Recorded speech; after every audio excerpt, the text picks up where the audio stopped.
Setelah ditetapkan sebagai kepala daerah terpilih, diharapkan dapat segera merancang program kerja sesuai dengan janji kampanye yang telah dilakukan, khususnya pada sektor yakni pendidikan, kesehatan, dan juga kesejahteraan masyarakat.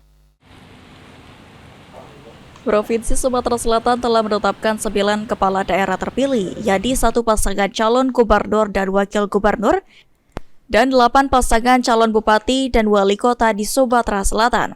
Menanggapi hal tersebut, pengamat politik Sumsel Ade Indra Caniago mengatakan, setelah ditetapkan nantinya kepala daerah terpilih akan segera dilantik. Untuk itu, setiap kepala daerah terpilih harus dapat merealisasikan janji-janji kampanye.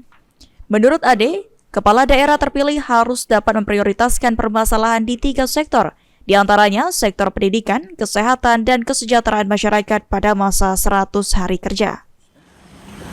Fokus terhadap, kalau saya sederhana ya, terhadap hutang. Kenapa? Karena apa yang mereka sampaikan selama kampanye ini itu adalah hutang. Artinya hutang ini wajib ditunaikan, wajib dibayar. Nah, kalau bicara tentang apa yang harus mereka lakukan, saya pikir yang dibutuhkan masyarakat nggak banyak kok. 3 leading sektor. Pertama, pendidikan, kesehatan, dan kesejahteraan. Dan ini semua amanah konstitusi. Kita tahu kan mencerdaskan kehidupan.